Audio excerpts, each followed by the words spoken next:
Thank you for listening to Depictions Media Radio.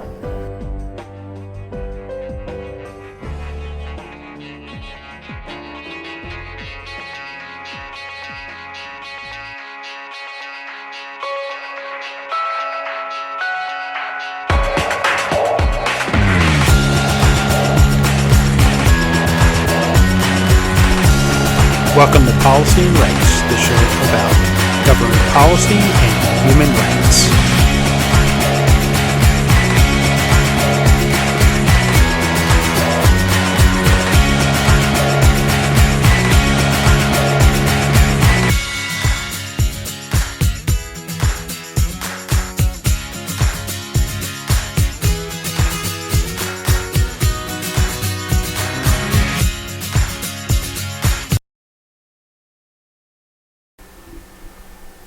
Welcome back to Policy and Rights here in Depictions Media Radio.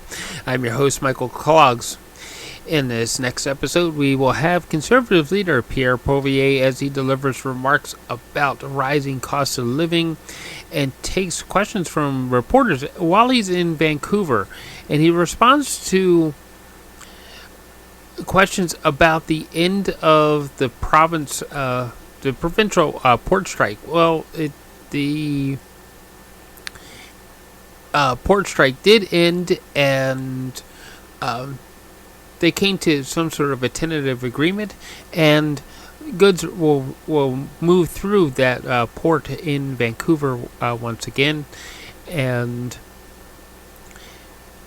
the flow of goods is good for the economy, as you're going to hear Pierre Poilievre actually say. He's also going to make some comments because while he was in Vancouver, there was a firefighter, a 19-year-old young lady, brave firefighter who did die trying to clear a path so that they could contain the fire. A tree fell on her, and she lost her life while in the line of duty. The impact, he's also talking about the impact of carbon pricing. I don't know about anywhere else, but especially here in British Columbia, we have some of the highest fuel prices because of the carbon pricing that you feel at the pump. And I know in other areas where it gets colder, that they also felt it during the winter time when it came to buying fuel oil and other things. There will be another thing that Mr. Poilievre will probably address in his discussion. Also, we're going to have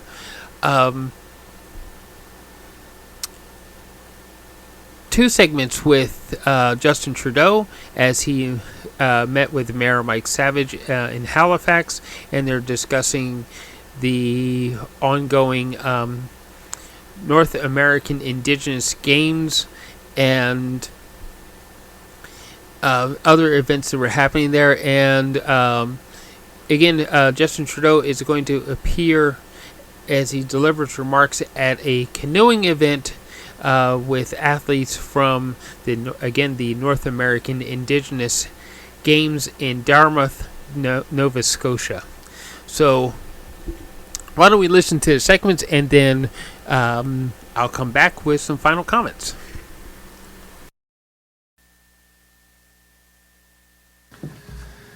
Merci beaucoup tout le monde. I'm glad to be here with my beautiful wife Anna, and come on over, Bob. Bob Zimmer, Member of Parliament for Northern British Columbia, former school teacher. And I'll start with a question. How is it possible for a single mother to pay $3,700 a month in rent for a 2-bedroom apartment? Well, that is what's necessary here in Vancouver. Today, we got news from rent.ca that the cost of rent across Canada has doubled, has increased faster than at any time in Canadian history. Housing costs under Justin Trudeau have doubled. Rent has doubled. The average mortgage payment has doubled. The needed down payment for the average home has doubled. It now takes 25 years in Canada's biggest city to save up for a down payment. It used to be, before Trudeau, 25 years is what it took to pay off a mortgage. Now it's what it takes just to get a mortgage. 9 in 10 of our young people believe they will never afford a home.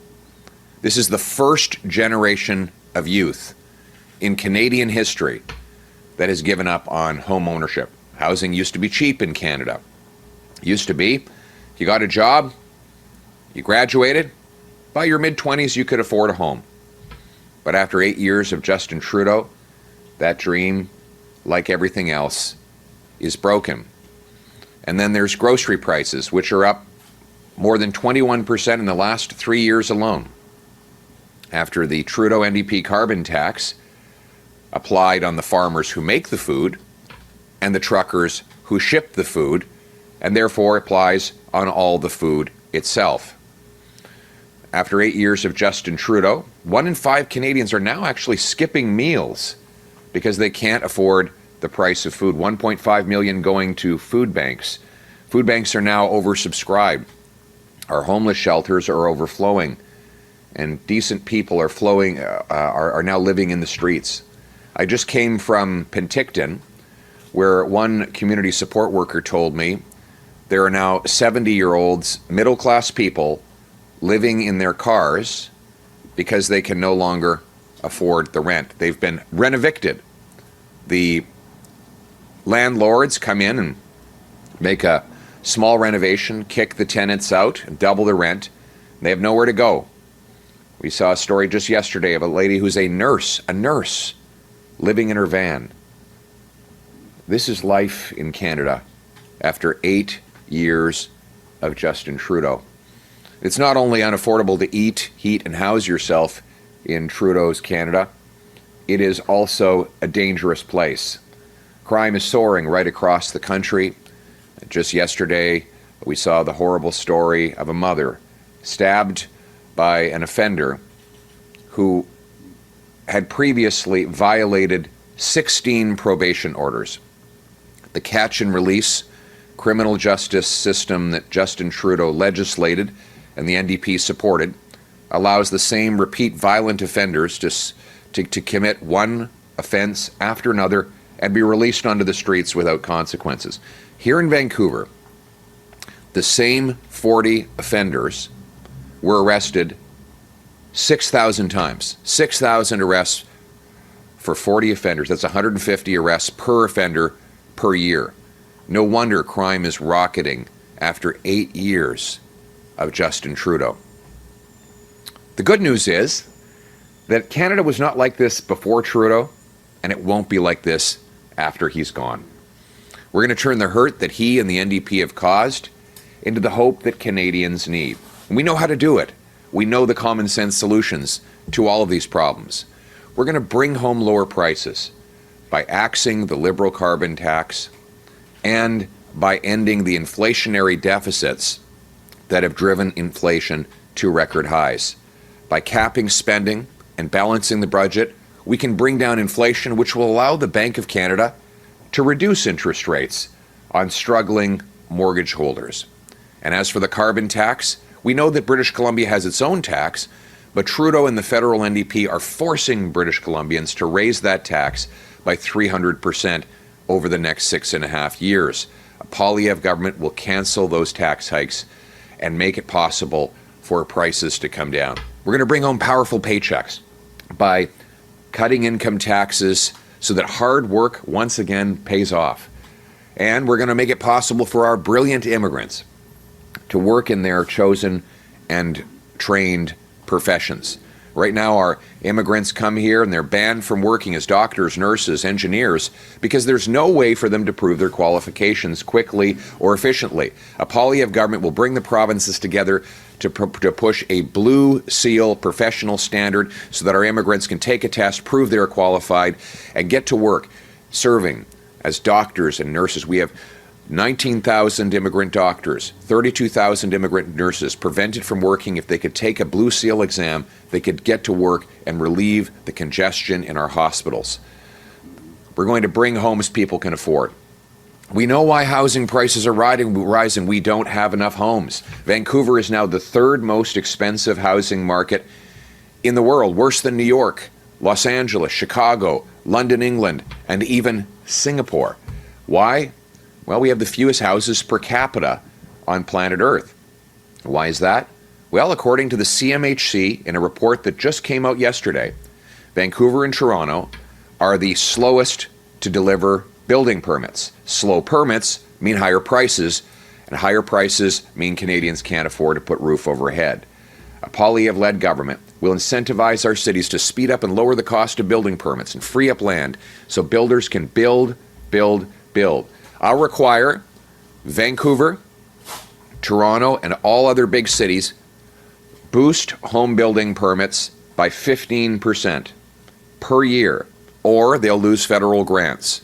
Those that beat that 15% target will get a building bonus, and will require every federally funded transit station have high-density apartments built all around and sometimes even on top of the stations, so our youth and our seniors don't even need to have a car. They can live right next to the bus and train. We know how these construction projects can move ahead because the Squamish people have shown the way. Here in Vancouver, the Squamish have their own reserve land. They don't have to follow the bureaucracy at City Hall, and so the Squamish are building 6,000 units of housing on 10 acres of land. 6,000 deserving families will have a home. Why? Because the gatekeepers were out of the way, and the Squamish used common sense to get a project approved and shovels in the ground. That's what we're going to replicate. We're going to sell off 6,000 federal buildings and thousands of acres of federal land so that we can build. And once again, the dream of home ownership, which was achievable only 8 years ago, will be realized once again. We're going to bring home safe streets. We're going to end catch and release. A Poilievre-led government will bring in jail, not bail. Jail, not bail for repeat violent offenders. We'll ban heroin, crack, and other hard drugs, and we'll put the money into recovery and treatment to help bring home our loved ones drug-free. This is common sense. It's the common sense of the common people, united for our common home. Your home, my home, our home. Let's bring it home. Thank you very much. Thank you. Questions? Okay. We'll have time for a few questions from the floor. Thank you. Benoît Ferradini from Radio-Canada. Merci. La grève dans le port de Vancouver, dans les ports de la province, s'est achevée hier. La communauté d'affaires demande une solution pour que ça n'arrive pas de nouveau. Oui. Qu'est-ce que vous feriez? Mais premièrement, j'ai beaucoup de sympathie pour les travailleurs. Avec l'inflation exorbitante, les travailleurs avaient besoin d'avoir des augmentations de paie juste pour se nourrir. Regarde les prix que les gens payent juste pour se nourrir. Ici, à Vancouver, ça coûte 3 600 $ juste pour un appartement à 2 chambres. Donc, je comprends pourquoi les travailleurs avaient besoin de se battre pour un meilleur salaire. Je pense qu'il faut rendre la vie abordable. Et c'est ce que je ferais, en annulant la taxe carbone pour réduire le coût de l'essence, de chauffage et de nourriture, en équilibrant le budget pour réduire l'inflation et les taux d'intérêt, et en coupant les impôts pour permettre des chèques de paie plus grands. On va éviter ces genres de grèves à l'avenir parce que les travailleurs vont pouvoir payer leurs factures. Donc, c'est ça l'approche que je prendrais. On voit la même chose au Québec en passant. Le loyer a doublé au Québec. Donc, on sait que les travailleurs ont besoin de se nourrir. On peut s'attendre à ce qu'il y ait davantage de grèves à cause de cette inflation. Donc, il faut inciter des municipalités de bâtir davantage de logements pour les travailleurs, réduire les taxes et les impôts et éliminer les déficits inflationnistes pour que les travailleurs et travailleuses puissent payer leurs factures et être remboursés pour le bon travail qu'ils font. Thank you very much. Listen, I understand why the workers here in Vancouver were so desperate and needed to fight for their better wages and working conditions. The exorbitant inflation has made it impossible for these hardworking employees to feed themselves and house themselves. The way to avoid these strikes is to bring home powerful paychecks and lower costs, and that's why I'll eliminate the carbon tax to bring down the cost of living, balance the budget to lower interest rates and inflation, lower income tax so our workers bring home more of each dollar they earn, and I will incentivize our municipalities to speed up and lower the cost of building so that working class people can again enjoy the dream that they have earned of home ownership. And I can ask the next question in French, in English, and you can answer in French and English. Merci. BC is faced with a wildfire season like Oui. never before. A firefighter lost her life yesterday in Revelstoke. How do you react to that? In French and English, please. Mais premièrement, j'aimerais offrir mes condoléances à la famille. Il faut que le gouvernement travaille pour mieux coordonner ses réponses aux feux de forêt et aux autres urgences qu'on voit que ce soit des inondations ou des feux ou d'autres problèmes comme ça. Le Parti conservateur et notre caucus travaillent maintenant pour développer un plan de mieux coordonner nos réponses à ces genres d'urgence parce qu'il nous faut mieux cibler nos ressources pour contrer ces problèmes qu'on voit de plus en plus. Et nous allons, dans notre plateforme électorale, nous allons présenter un plan pour mieux coordonner et répondre aux feux de forêt et aux inondations. Thank you very much for your question.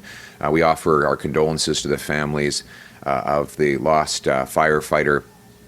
We believe that the government in Ottawa, the federal government, needs to have a better coordinated approach to responding to forest fires, floods, and other natural disasters. We have resources scattered across the country that need to be coordinated and deployed more quickly so that places that have surplus resources can quickly make them available to places that are in desperate need to respond to a natural disaster. And part of our election platform will be to counter these natural disasters with better centrally coordinated responses in cooperation with local and provincial authorities.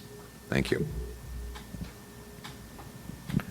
Hi, Mr. Poilievre. Yes. Rob Brownridge, City TV and Omni TV. So I'm looking here at a article from the Journal of the European Economic Association published just on March 16th. This is a major international study. Found no significant impact of carbon taxes on inflation in Europe and a slight deflationary impact in Canada attributed to the stimulus to investment and supply in non-carbon intensive industries being provided by the carbon tax. So what's your response to that, and what hard data evidence do you have that the carbon tax is a major significant driver of inflation in Canada opposed to the economic rebound in demand following the COVID pandemic health restrictions? So what data do I have showing that the carbon tax drives up the cost of living? Well, the Bank of Canada. So the Bank of Canada governor has already said that the carbon tax contributes to inflation. There are all kinds of socialist interest groups that want to justify higher taxes with phony studies. But we know very simply when you raise the cost of the gas and diesel that our farmers use to produce the food and that our truckers use to ship the food, you raise the price of the food itself. Somebody has to pay that price. It is magical thinking to suggest that you can raise energy prices on businesses, farmers, and workers without raising inflation. And we see it right here in British Columbia, where the NDP and Liberals have imposed among the highest carbon taxes.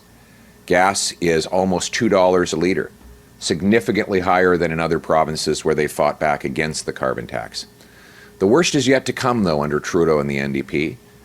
They want to force British Columbians through the power of the federal government, to raise the carbon tax a full 61 cents a litre. That'll mean people will go hungry. Food banks will be overflowing with people. We'll see more people living in tent cities because they won't be able to afford their home heating bills. That's not the Canada that we know and love. We need is affordable energy. And that is what I will deliver. Instead of raising the price of traditional energy that we still need, let's lower the cost of carbon-free alternatives. Let's incentivize nuclear, hydro, carbon capture and storage, and other sources of energy that Canadians can use to power the grid without emissions. Let's green light green projects like a carbon pipeline to pipe the carbon back into the ground, speed up approval for Quebec hydroelectricity dams, and make it faster and safer to approve small modular nuclear reactors so we can put clean, emissions-free nuclear energy onto our grid. That's the way we bring down emissions and bring down the cost of living at the same time. So let's bring home lower prices. Okay, and this will be the final question. Follow-up, if I can. Well, I'd like to ask, are you hereby then labeling the European Economic Association a phony, as you called it, phony socialist body? Would you like to say that the European Economic Association and tell them that they are phony and socialist? I think anybody who suggests that you can raise energy prices without raising inflation is phony. I think there's a lot of these groups, that interest groups that don't worry about the costs to working class people. They jet around and attend their seminars in fancy hotels around the world, and they expect single moms to go hungry. They have no problem forcing jobs out of Canada to more polluting foreign jurisdictions. So I do think that is a phony socialist approach. My approach is to bring home lower prices by axing the tax, bringing down energy costs so that Canadians can afford to eat, heat, and house themselves. Okay, this will be the final question. About the foreign interference, why hasn't been an agreement between the parties in the negotiations to set up a public inquiry? And I would appreciate fresh in English as well. We're waiting.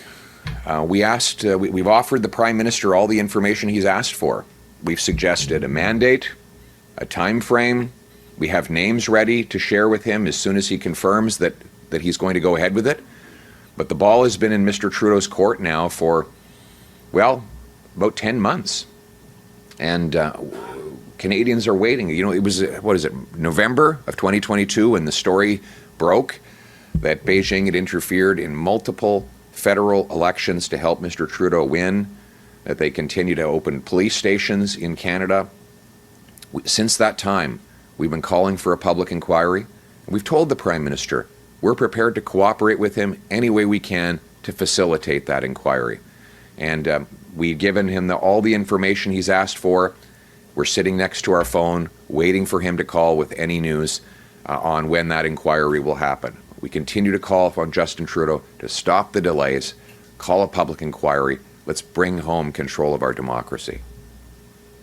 En français? Merci beaucoup. Nous attendons M. Trudeau. Ça fait 10 mois depuis que le public est au courant de la grande ingérence de Pékin dans nos élections pour aider le Parti libéral à gagner. Puis, nous avons demandé une enquête publique depuis ce temps-là. Il y a quelques mois, le premier ministre a dit vouloir travailler avec les partis de l'opposition afin de déclencher une telle enquête, peut-être. Et on travaille avec lui. On a eu des pourparlers depuis 5 semaines à peu près. Et on a répondu à toutes les questions qu'il avait. On a déjà un mandat proposé, des noms des Canadiens non partisans et professionnels, des juges ou d'autres personnels de l'intelligence, de renseignement. Et nous sommes là pour travailler avec le Premier ministre, mais c'est lui qui doit décider. C'est seulement le Premier ministre du Canada qui a le pouvoir de déclencher une enquête publique et nous revendiquons qu'il le fasse dès maintenant. All right. Merci beaucoup. Thank you very much, everyone. Great to be with you. Thanks a lot. Thank you.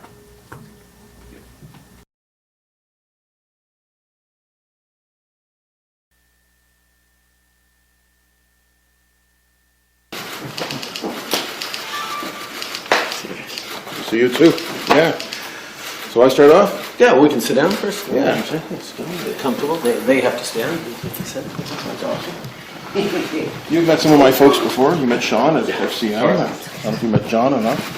It's a pleasure to welcome you here to Halifax. We had a great night last night at the NAIG, and I appreciate the fact that you're here. And 5,000 athletes from around North America. Some big teams from Manitoba, Saskatchewan, BC, Ontario, other countries, Nova Scotia, but also the U.S. So it was really awesome.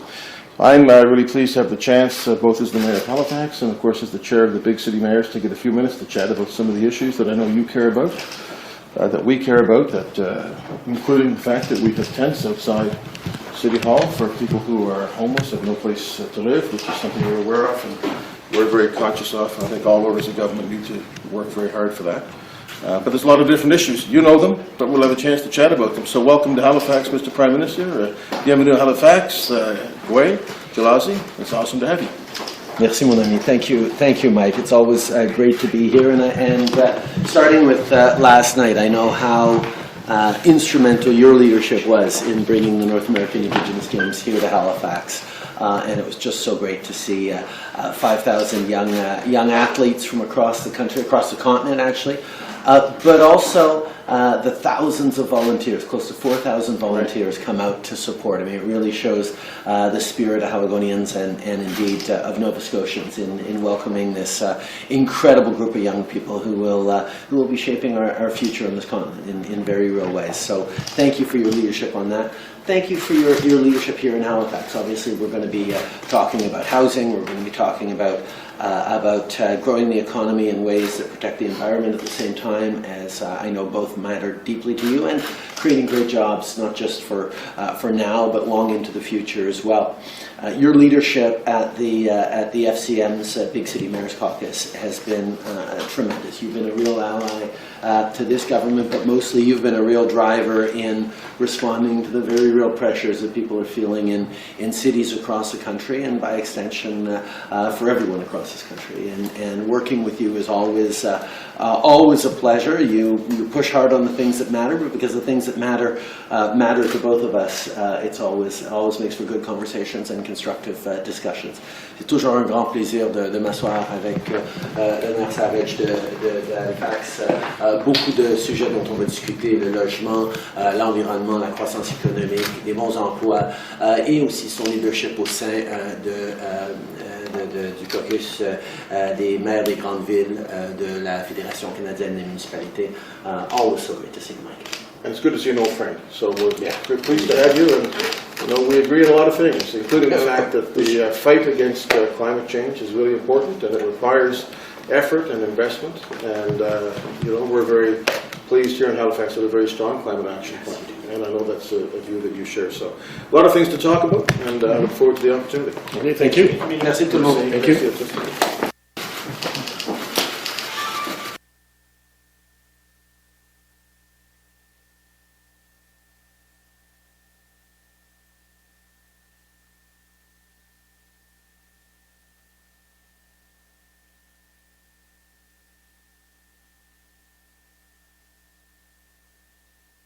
Hi everyone, my name is Aaron Prosper. I'm from the Eskizoni First Nation, but I currently reside here in Dartmouth.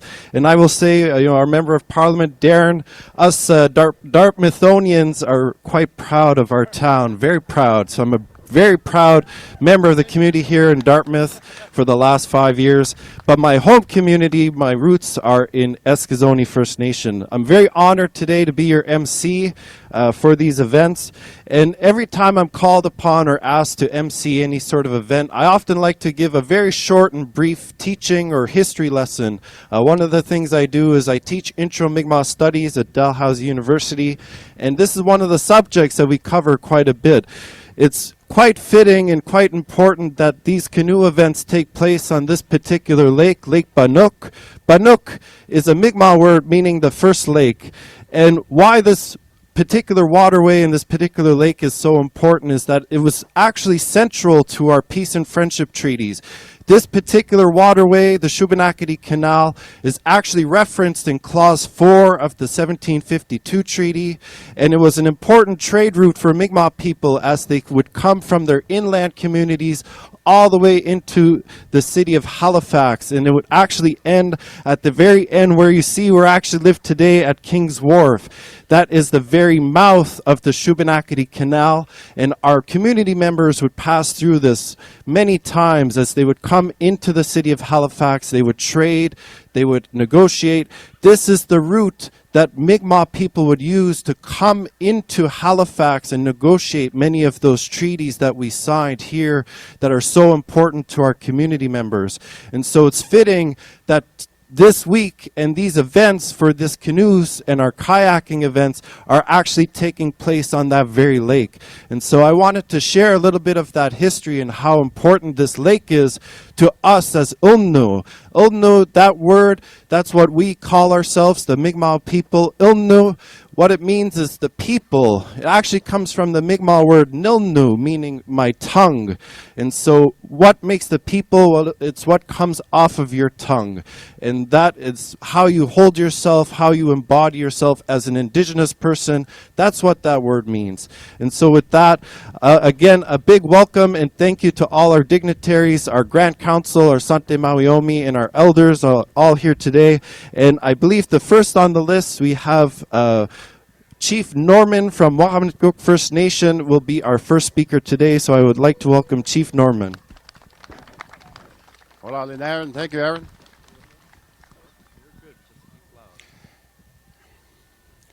Good morning to everyone. My name is Norman Bernard, and I am the Chief of Wagmatcook First Nation. I am also the President of Mi'kmaq Sports Council of Nova Scotia. I'm honored to be here with you today, and I welcome everyone to our canoe and kayak competition of NAIG 2023. The Mi'kmaq word for canoe is gwydn. As you know, we already noticed our NAIG logo has a canoe on it. We are very proud of our design. I'm honored to have our Premier Minister Justin Trudeau with us here today this morning at this event. I would like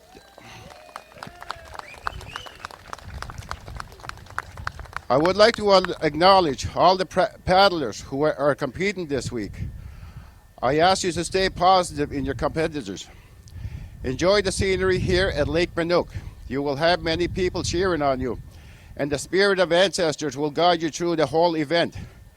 This is one of the finest facilities in the country, and I am sure you will be making great memories.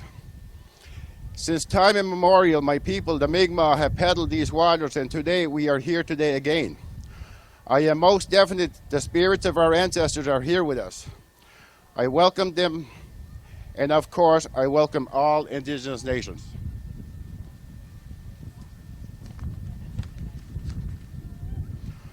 I and many others encourage you to do your best, no matter what the outcomes of your race.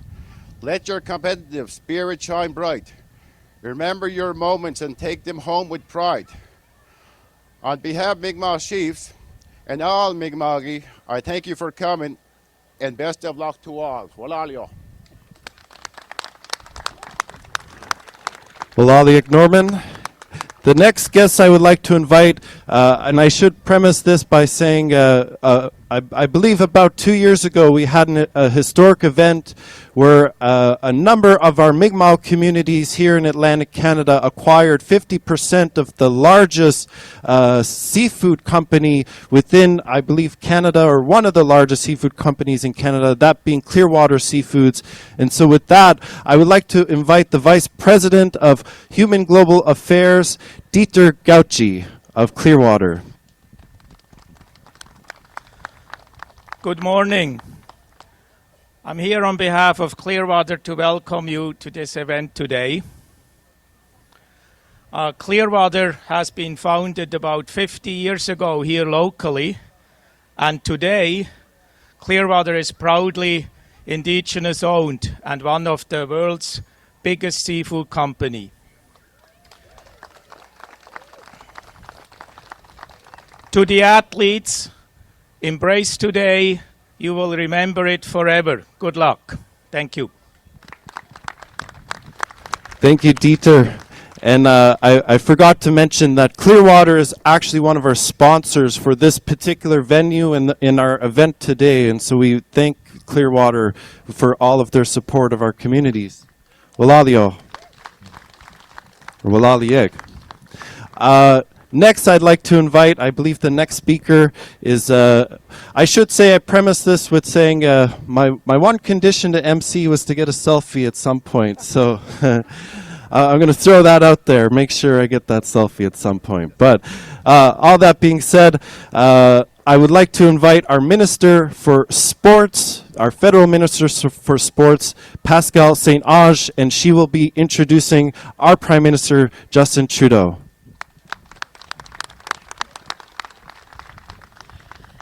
Hello and good morning, everyone. Thank you so much, Aaron, for those kind words of introduction. Je suis très heureuse d'être ici pour les Jeux autochtones nord-américains 2023. And I want to start by saying how special and honored I am to be here for this very special event and games. I'd like to start by acknowledging that we're here today in the traditional territory of Mi'kmaq, the homeland of unceded and unceded territory of the Mi'kmaq people. I'm so excited for the opportunity to watch so many incredible, talented, hardworking young people come and compete at the highest levels. These games, of course, aren't just about competition and the celebration of sport. It's also a celebration of Indigenous culture and heritage. A chance for all of you to come together and showcase everything that makes Indigenous culture such a vital part of our country. So thank you so much for sharing everything with us.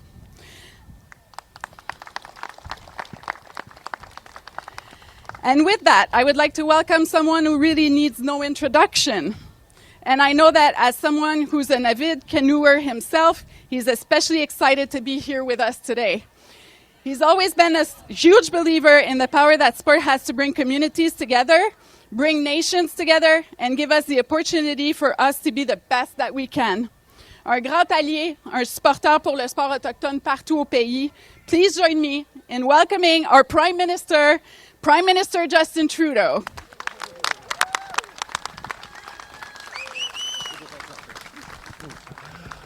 Merci Pascal pour ces belles paroles et surtout pour ton travail exceptionnel comme ministre du Sport. Thank you all for gathering here this morning and mostly for giving me an opportunity, not just to say a few words here, that's typical for a politician, but thank you for giving me the opportunity to start the day with a paddle. There is nothing like starting the day in a canoe. It sets off not just the day, but the entire week in the right way, and that's exactly what we're celebrating right here. But I was reflecting on it. Why is paddling so important? Why is the canoe so important to me and to so many Mi'kmaq people, to so many Indigenous people across this country? It requires a few different things. It requires, first of all, for you to be in balance. If you're not centered in where you are, in who you are, and in how you move, your first step into a canoe might be the first step towards a swim. You need to know where you are, how you position yourselves. You also need to be in balance with the world around you, with the waves, with the wind, with the universe and what the Creator is sending at us. If you're not alert to what's going on around you, again, you're going for a swim instead of a canoe. And you have to be in balance with your partner, whether it's a team or whether it's one other person in the canoe with you. You have to be in rhythm. You have to be aware of others. And that strength, that ability in a canoe that forces you, if you're going to be any good in it, if you're going to be able to enjoy it, to be in harmony and connection with the world around you is one of those things that is so, it's odd to say grounding when you're talking about something on the water, but it is. It's grounding. It gets you centered in where you need to be and starts you off on the day or on the journey in the right way. And the second part of why a canoe is so important to me is because before there were roads and highways, The rivers and waterways of this continent were the roads and highways that Indigenous people used for millennia to connect with each other, to learn from each other, to trade, to prosper, to grow, and to be. And that idea of the journey in a canoe, of going to meet one another, of learning from each other, of drawing strength from the world around us in that, is hugely important, not just over the past millennia, but today as well. Just think of what a better place the world might be if all of us spent a little bit of time every day in a canoe.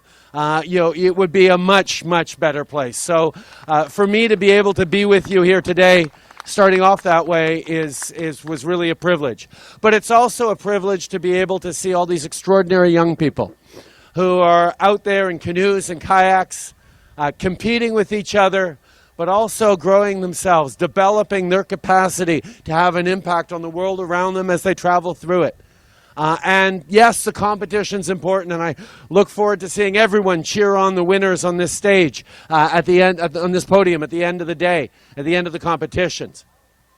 But every single moment that we are here together, learning from each other, challenging from each other, we are growing, we are creating a better world. And what I said last night about young people, these young Indigenous people carrying the future for all of us into the coming decades is so important, inspiring, and comforting as well, because the incredible young people we see here today mean the future is in very good hands. Alors, c'est un grand privilège, un grand plaisir d'être ici aujourd'hui pour féliciter les athlètes, pour vous encourager de bien compétitionner, mais surtout de vous amuser pendant que vous développiez des nouvelles capacités, des nouvelles amitiés. Merci beaucoup tout le monde. Thank you all so very much. Well, all in, thank you all.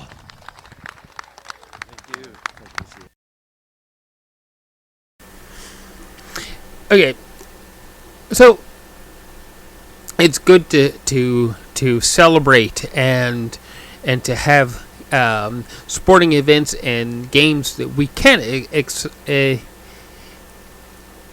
actually celebrate our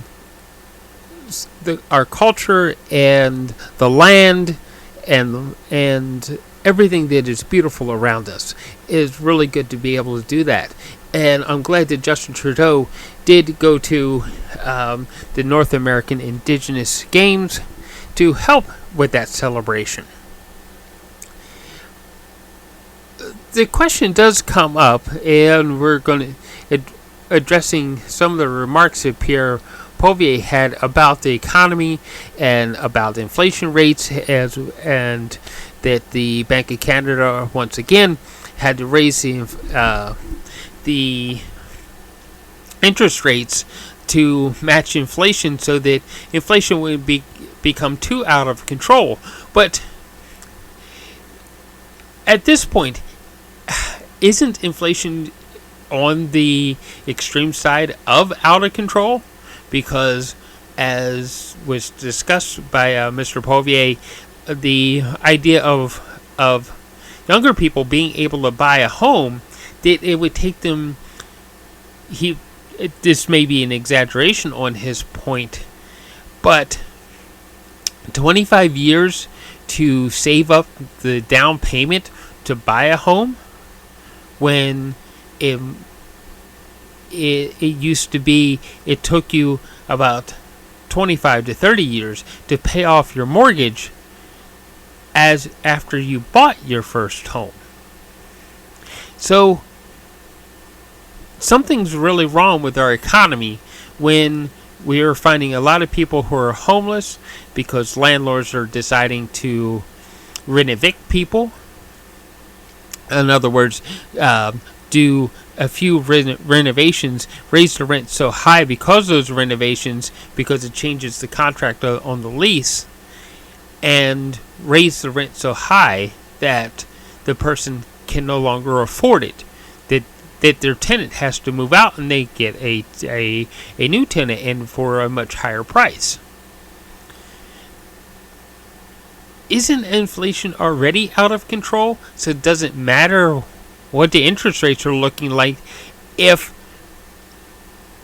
no one can afford to work a single job and pay their bills, live comfortably. If that's no longer the norm, then there's something wrong with the economy, and it needs a drastic overhaul and fix. So just something to think about with that, and what would that fix look like, and why is it that some of the other political figures aren't really discussing it quite the same way as Poilievre? Or is Poilievre just out on a limb and trying to make it so that he can get the votes that he needs to become the next prime minister? Also something to think about. So, thank you for listening today. Please find that subscribe button wherever it is, and we will see you next time here on Policy and Rights. And I've been your host, Michael Clocks.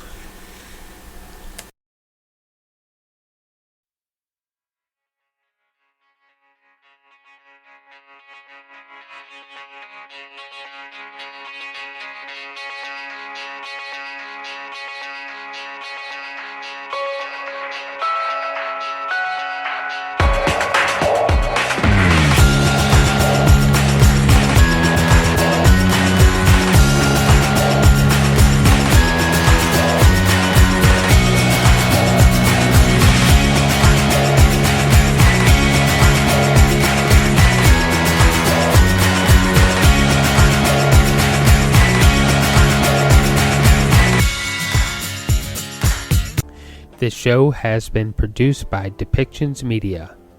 Please contact us at depictions.media for more information.